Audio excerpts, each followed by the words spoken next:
the ball first. There's a great angle where it shows him touching the ball first before there's even a slight touch on Tom Kearney. And I think Tom Kearney's even looking over his shoulder, ready to get back up. I think it's one where I feel the referee should be sent to the screen. And he wasn't. Stuart Atwell, the VAR, was very happy with the on-field decision. Our head of VAR, Dermot Gallagher, is with us. Would you have liked to see him go over, or are you happy with that on-field decision? I'm like both the guys there. I thought it was a penalty when I first see it. When you look at it, I can see it's going to split people. There's no doubt about that, Steve. I wonder, he's definitely got a touch on the ball, there's no doubt about that, but I wonder if he's still caught him. There's not enough evidence for me to say it's a clear and obvious error, and I think that's where the problem is, that the VAR has got to convince the referee he's made a clear and obvious error before he can send him. He can't send him on a maybe. So I think, in this case, the on-field decision is always going to be stuck to. Dermot, for those people that are watching and think, forget all that, just let's get the right decision. What have you got to say to that? I hear what you're saying. There's almost like a loophole here that probably most people haven't seen that for a second time, think that it's not a penalty. But because it's not an absolute howler, let's say, that all of a sudden we don't send our referee there and then we're quite happy giving a penalty that's not really a penalty. Yeah, and I think this is the vagary of the VAR, isn't it, Michael? It's never going to be utopia. We know that. There is these loopholes. There's times when the referee's hamstrung because of the protocol. But unfortunately, you've got to follow the protocol at the moment. There's an IFAB meeting coming up, whether they'll tinker with it, whether they'll adjust it, because lots and lots of people are in your camp saying we would rather have what they consider is the right decision rather than this threshold. OK. So that was 2-1. 2-2. Tim Ream. We're all in agreement this was a penalty? Yeah, that's a penalty. He's mistimed his challenge, brought him down right on the line. I thought there was a definite penalty. Yeah, no, I agree. I think the only question was, is it in or outside the box? Remember that the line is in the box, so it goes with the attacker in this instance. So if there was any benefit of the doubt, if it was just on the line, let's say, then it's a penalty anyway. So I've got no problem there. There's both contact with the arm across the body and then the leg follows it as well. So I think there's no arguments there, Steve. OK. And Michael Salisbury pointed to the spot and Hwang, of course, dispatched the penalty, no problem at all. Now, Vinicius, I want you two to look at it first, and I'll then ask Dermot on Max Kilman. Lucky boy? Very lucky, and I'd love referees here in this situation, Steve, to just go with their convictions and go with what's actually happened, not the reaction of players. Everybody hates players going down, everybody hates players rolling and things like that. Well, the only way you're going to stop that happening is if you actually give a red card, regardless of what the player does on the floor, whether he rolls around or not. That, if Kilman goes down there holding his face, rolling around, is 100% a red card. And I think that referees should, regardless of whether they go down or not, should just act on what they're seeing in front of them. Yeah, that would stamp it out. It would, yeah. It's a red card. I mean, if, as you say, if he goes down, and we don't want to coach our players to go down, we want them to stay up. But you have to, don't you? That's the problem. But it's a red card if he goes down. I think we all agree that would be given as a red card as well. So why isn't it given as a red card? Because he stays on his feet and doesn't make a meal of it. Dermot? I think without doubt, if he goes down, it's a different decision. I mean, Dean and Michael will both... Should it matter whether he goes down, though, Dermot? It doesn't, but what I'm saying is if he goes to ground, it makes it a different decision for the referee. It's interesting. We have the guidance booklet, which I've got here, and it says, a player who makes clear forwards movement with their head resulting in contact with the face or head of an opponent or any other person, unless the force used was negligible. And I think that is probably what saved Vinicius there, is the referees felt that it was negligible force. He's made that decision on field, and the VAR, I think, will always back the referee there because he's never going to go against him in that situation. Is that page 990 of that booklet, by the way? 52, Steve, 52. Get your booklet, Steve. There we go. I can't sleep tonight, Dan. Just bring me a copy down. It's a bestseller in all PGMO outlets. Sign it for me. Sorry, Michael, go on. No, I was just thinking, I was just going to say that obviously a referee can't admit it, and I don't expect them to admit it. But I'm sure referees absolutely love it when a player does go down, because it does make, as Dermot's inferred to. Fellow pros don't know, do they? No, they don't. And Max Kilman's a centre-back. It's a really awkward one. Max Kilman's thinking, I'm the centre-back, captain of Wolves. I'm not going down in a heap here. Yeah, exactly. And it is a problem. And when you speak to fans, they say, why do footballers roll around and act as if they're shot? There is your answer. In a nutshell, you've just seen your answer. Because if you don't, they don't get a red card. And I'm sure a few of his teammates will be talking to him about this as well, because it's probably just cost them a point at least. If he goes down... Is that not a sad indictment of what... So what's the solution, Steve? Exactly it is. Exactly it is. And I'm calling on referees to actually forget what the reaction is, holding their legs, rolling around, things like that. Forgetting those actions, just make the decision on what you've seen, and that's the problem that we've got. OK. Back to Dermot in a moment. We've seen that Fulham penalty. Let's talk to the Fulham club captain, Tom Kearney, who was fouled for it. Well, in fact, before we get to the penalty, Tom, thanks for joining us. Well done. How big a win is that for Fulham? Hi guys, everyone. Hi everyone. Yeah, it's huge. I said before the game, I think it was more important about the performance, because I don't think the performance levels have been there the last month or so. So if we concentrated on that, normally victories, wins at home come after performances, and yeah, I think we concentrated on that, and yeah, that's what happened. Did you have to show another side tonight? It wasn't perhaps free flowing. It was a dugout character, mentally strong. I think so, yeah, because they equalised twice, but I felt like we was the better side second half. We was the one pushing. We had a bit more the ball in their final third. Yeah, it was a great game for the neutral as well, but heart attack for us. And some talking points. OK, penalty on you. What was your side of the story then? I can... I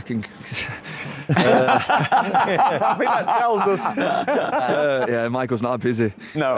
I'm happy. No, I was running at pace, and Nelson Semedo came in tight, and I just shifted the ball to the side, felt the contact on my ankle, and I just went down. There you go. It's probably the first time you've seen it, is it? Yeah, it's the first time. To be honest, we all thought it was a penalty, real time. There. Yeah, it looks a penalty from that angle, but obviously you're going to show me different. Yeah. Yeah, we just thought he got the ball just before he brought you down there, Tom. Yeah. It was a tricky one, and as Dean said, we all thought penalty. We all shouted penalty as soon as it happened, but Mike got a touch first. From that second angle, it looks like he does touch the ball. Yeah. From behind, it looks like he just takes my ankle, so I need to see a bit of a zoom in. And Tom, just a quick one on your team in general. Goal scoring has been a bit of a problem this season so far. So what have you been doing on the training ground, and how happy are you to get 3 on the sheet today? I've been loving it to fair international break. Loads of crossing and finishing. But yeah, I think it's about getting numbers in the box, playing forward a little bit quicker, not turning crosses down. You know what I mean? It's a bit more positive, getting balls to the right players like Willian in the right areas. And listen, everyone's got to chip in. Obviously, we lost Mitrovic, so everything's heightened. But I think we need to chip in from all over the pitch. But just now, finally, I mean, to go level on points with Wolves tonight, after that run you've been on, it's important to sort of stop the rot this evening. Yeah, of course. It was a bad month, like I said, just before the last international break, even performance level. And when you aren't playing well and losing games, the training ground's a bad place to be, like you all know. But nights like tonight will pick us up, and go to Liverpool at the weekend, which is difficult, but this gives us a boost. It certainly does. Well done tonight. Thanks for joining us. We appreciate it. Thanks, guys. All the best. Well done, Cheers, Tom. Thank you very much indeed. Dermot, you haven't got off lightly. I know you're reading your booklet, but we've got one more for you. Right, the big decision, right at the end. What did we think? Well, again, I thought, as soon as it happened, I thought, that's a penalty. And the referee must be sitting there thinking, oh no, another big decision, and a big one right at the end. Again, I thought straight away that looks like a penalty. Then I saw the first replay and thought, has he dived? But then that second replay there from behind, you can tell that there's a touch, and I think he's got it right. Not given on field, let's remind ourselves. No, it wasn't given on the field, but it's a penalty. Michael shouted straight away, and you look at it, and it is. Yeah, he wins the penalty rather than, he earns the penalty. With his dive at the end of it, but there's definite contact there. So I believe that was a penalty. So, Dermot, the big question here is, with what we were talking about earlier on, are you now saying there's sufficient evidence on this one to send him to the screen, unlike the other one? Oh, definitely, Steve. I think it's all about, if you look his first touch hits his knee, bounces away. His instinct is, I want to reach for that ball. He doesn't see the forward coming. And when he realises it's too late, because he's already made an attempt to play the ball, there's no doubt about that, but he's caught him across the thigh with his knee. The last angle's the perfect one, isn't it? You see quite clearly the ball's gone. As I say, he doesn't see the forward coming, but he catches him. It's a penalty. My thing with the two, though, Derm, so they send him to the screen because he hasn't given the penalty. But the first penalty, why did I not send him to the screen? Because I don't think there's a maybe, because there's a touch on the ball that I don't think Michael Salisbury sees. So if he's allowed to go to the screen and see the touch on the ball, he might not give the penalty. The thing is, Dean, it's interesting you raise that point, but when you hear the audio, we only hear the VAR. When you hear the audio played later on Michael's mic'd up referee with Howard Webb, it's quite intriguing that you hear a lot of conversation between them. And Michael might well have said, you know, I've seen him touch the ball, but I think he's caught him afterwards with a trailing leg and such like. And if the video shows that, the VAR can't go against him. So that it's a lot more intricate than you actually see, because at the moment we only hear one side. OK, so if he doesn't say that, though, they should have sent him.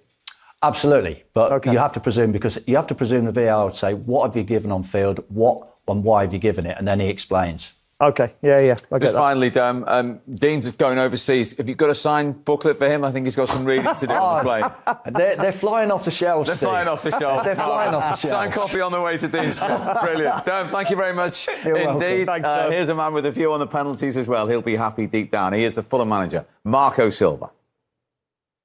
At the start of the night, you were one of 7 Premier League teams yet to be awarded a penalty. You get 2 this evening. There is plenty of debate, as you can imagine, but are there any doubts in your mind that they were the correct decisions? 3 penalties, not just 2. 2 for us and 1 for them.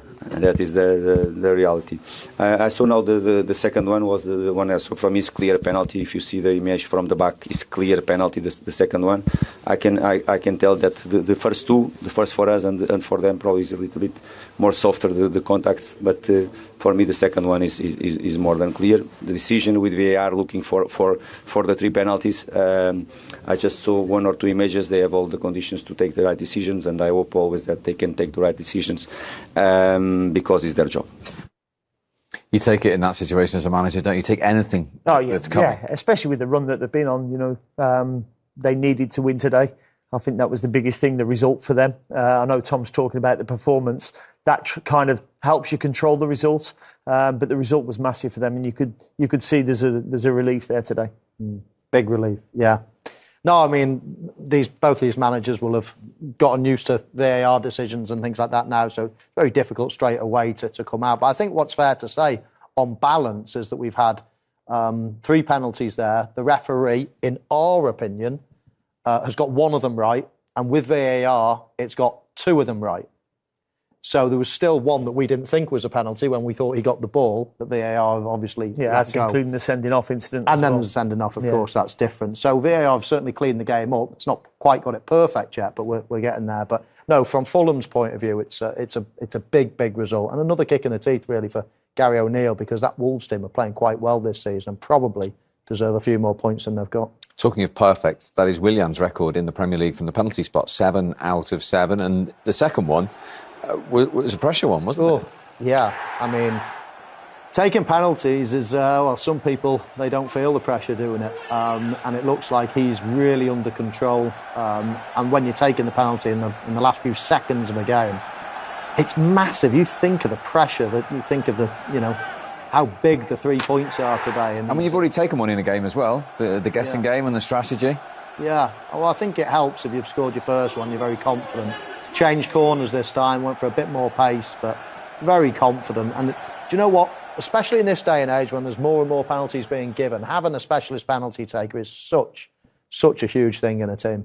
Top scorer with 3 goals now. I know, yeah. He sees the goalkeeper go on the first one and he just rolls it in the second one. Because he's a good ball striker, he's made more of a commitment to it. You can see that because it's, as you say, the last minute, it's the second penalty, but it goes right in the corner. And someone with that experience, is crucial for Fulham in that particular moment, isn't it? Yeah, he's a good player. I went to the Manchester United game, and they were unfortunate to lose that game. And him and Robinson gave Man United a lot of problems down that left-hand side. He comes inside and he still looks evergreen when I watch him play.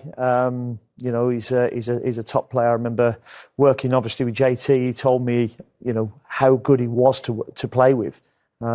Just got great ability. He is. I thought we'd seen the last of him in the Premier League, but he's come back and he's, you say, 2 precious penalties there to get the 3 points. And, with a team that are struggling to score goals, you need as many flair players on the pitch, and he certainly gives you pace and a goal threat. And a quick one on Wolves. That's only their second defeat in 8. It could have gone either way. Tonight, you expect them to be okay and start another run? Yeah, I do. I think they've had some tough games in Manchester. They've played Liverpool in them games. They've played Man City at home. They've played Tottenham. United. So they've had some, real tough games as well. But I think they've got a good squad of players, and Gary's learning about them still, but getting the best out of them at the moment. Yeah, they're a good team. They've surprised me, actually. And when you look here, we got the team sheet here. Their bench is very strong as well. I think you're right, Dean. It's a strong squad that they've got, and I think Gary O'Neill has got something they can build on here. I mean, he's gone from Bournemouth, who just about survived, to a squad like this. I think it's an upgrade. I think he's got a better job with Wolverhampton Wanderers here, and it's nice to see him doing a good job with it. Yeah. Will he pick up a couple of suspensions and an injury? I was going to say, Pedro being out, he's massive for him. He's outstanding. Yeah. Dean, enjoyed your company. Thank you very much indeed for joining us, Michael, as always. So Fulham knew it was a big night, and in those circumstances, with the help of VAR, they've got 3 goals and 3 valuable points. And the 3 of us will see you next time.